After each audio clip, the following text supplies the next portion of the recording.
Bienvenidos a la serie Entre Fe y Razón, Emuná Ve'Da'at. Un espacio donde no venimos a imponer respuestas, sino a pensar, a cuestionar y a descubrir, a pensar la fe, no desde lo superficial, sino desde la profundidad y la honestidad. Episodio 5. ¿Por qué necesitamos una comunidad organizada? En el episodio anterior hablamos sobre el sufrimiento, el mal y las preguntas más difíciles que puede enfrentar la fe.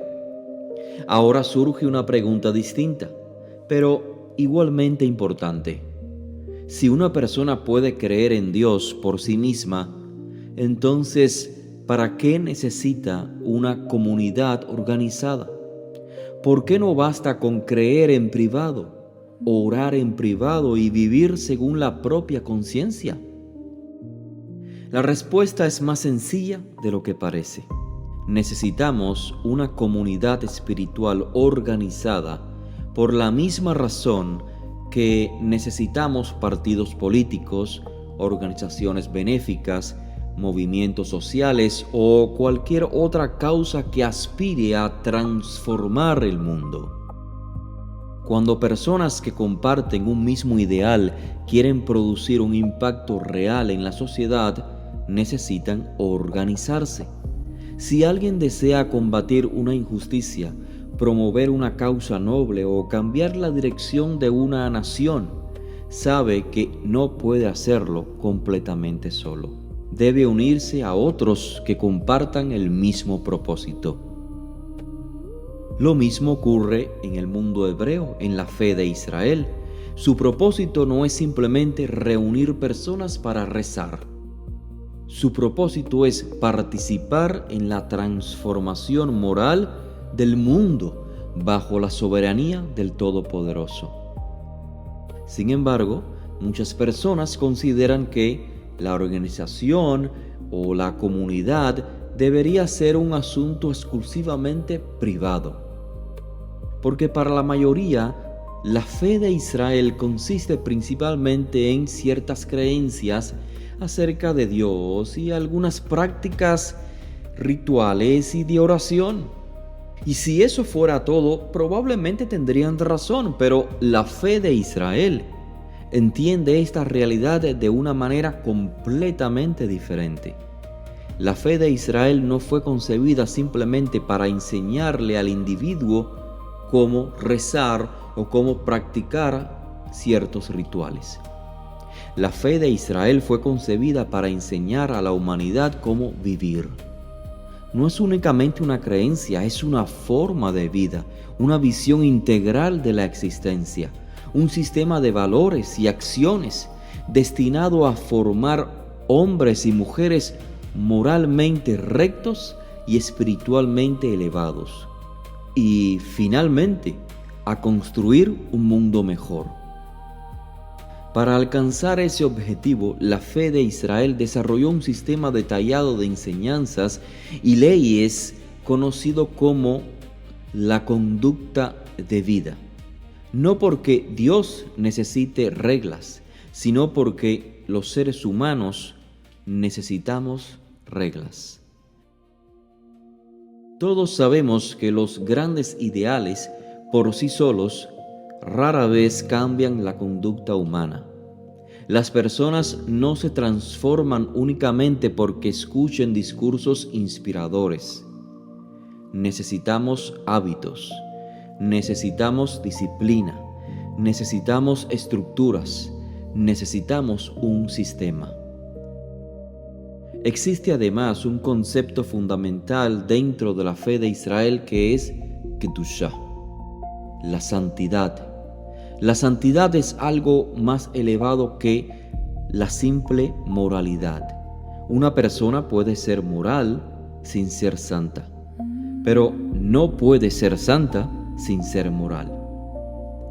La Kedushá, la santidad, implica elevar al ser humano por encima de sus impulsos más básicos.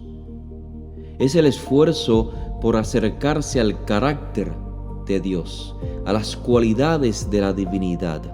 Por eso, Yeshaya Hanaví, el profeta Isaías, capítulo 5, verso 16, dice: Vehael Hakadosh Nikdash Bitzdaka. El Dios Santo se manifiesta como santo mediante la justicia. Es decir, la santidad y la justicia están inseparablemente unidas.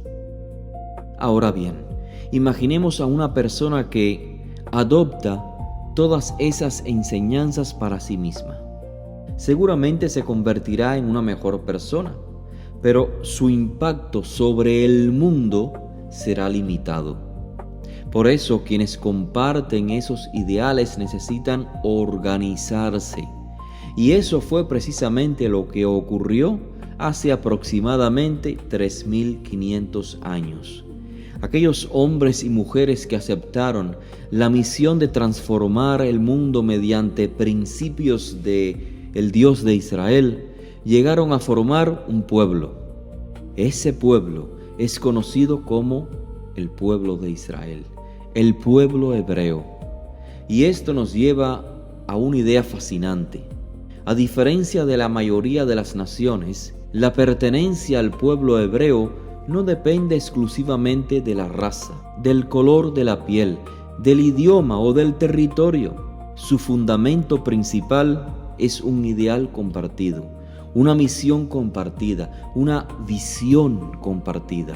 Por eso Israel no es simplemente una religión organizada en el sentido habitual del término. Israel es una comunidad, es una familia organizada alrededor de una responsabilidad moral y espiritual. La responsabilidad de ayudar a perfeccionar este mundo. Pero aquí aparece otra objeción muy común. Muchas personas dicen: yo no necesito una comunidad organizada, me basta con ser una buena persona.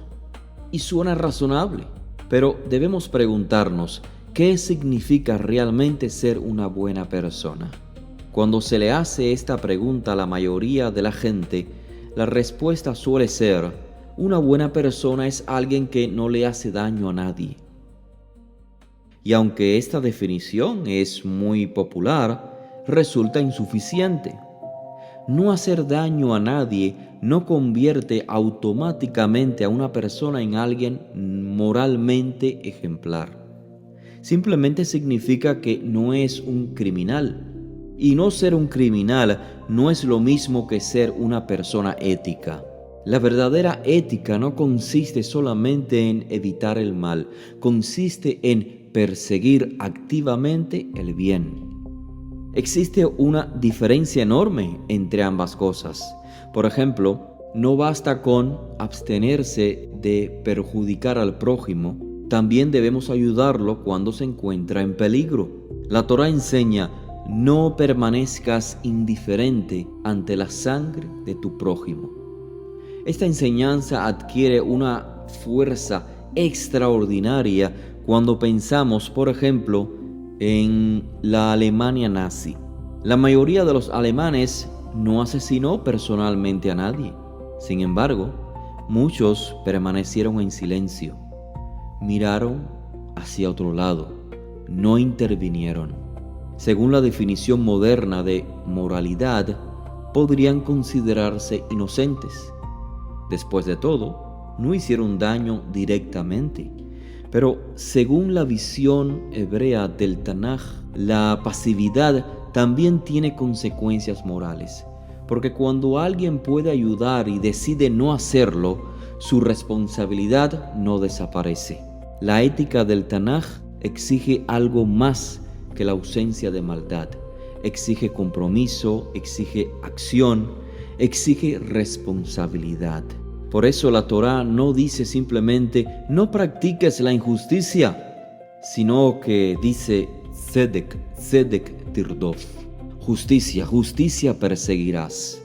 Porque no basta con evitar el mal, hay que buscar activamente el bien. Y esta idea se resume en una pregunta que aparece al comienzo de la Biblia. Después de asesinar a su hermano Abel, Caín pregunta: ¿acaso soy yo el guardián de mi hermano? Toda la visión moral de la fe de Israel responde con un rotundo sí. Sí, eres responsable de tu hermano. Sí, eres responsable de tu prójimo. Sí, eres responsable de la sociedad en la que vives. Por eso la fe de Israel rechaza la filosofía de que cada quien haga lo que quiera mientras no moleste. Porque la indiferencia nunca ha construido una civilización justa. Una sociedad sana requiere personas dispuestas a ayudar, servir, corregir injusticias, preocuparse por quienes sufren, no solo por sí mismas. Y precisamente porque la ética requiere acciones concretas, la fe de Israel desarrolló uno de los sistemas éticos más detallados y extensos de la historia. No se conforma con ideales abstractos, busca traducir esos ideales en comportamientos cotidianos. La historia ha demostrado una lección importante: los ideales por sí solos no bastan. Prácticamente todas las ideologías modernas hablan de justicia, paz, igualdad y fraternidad. Sin embargo, muchas veces esos mismos ideales terminaron siendo utilizados para justificar enormes atrocidades. ¿Por qué ocurrió esto? Porque el idealismo sin disciplina moral puede convertirse en algo peligroso. Porque los buenos deseos no son suficientes. Porque para alcanzar fines morales necesitamos medios morales. Y esos medios requieren un sistema, un marco ético, una estructura que obligue a cada individuo a vivir de acuerdo con los valores que proclama. Pensemos en cualquier área de la vida. Para ser un gran músico se necesita un método. Para ser un gran atleta se necesita entrenamiento. Para dominar un arte se necesita disciplina. Nadie espera alcanzar la excelencia sin un sistema. Entonces, surge una pregunta inevitable. Si necesitamos un sistema para mejorar en cualquier actividad humana, ¿por qué no necesitaríamos un sistema para convertirnos en mejores personas? La respuesta ya la sabes. Necesitamos que el compromiso se lleve a la práctica. En el próximo episodio abordaremos una cuestión fascinante. ¿Es suficiente para un gentil aquello que no es suficiente para un hebreo? Repito, ¿es suficiente para un gentil aquello que no es suficiente para un hebreo? Nos vemos en el próximo episodio de Entre Fe y Razón. Gracias por acompañarme. Recuerda, buscar la verdad no siempre es fácil, pero es uno de los caminos más valiosos que puede recorrer una persona. Que esta búsqueda te acerque no solo a respuestas, sino a una vida con más sentido. Gracias por ser parte de Entre Fe y Razón. Emuná Vedaat.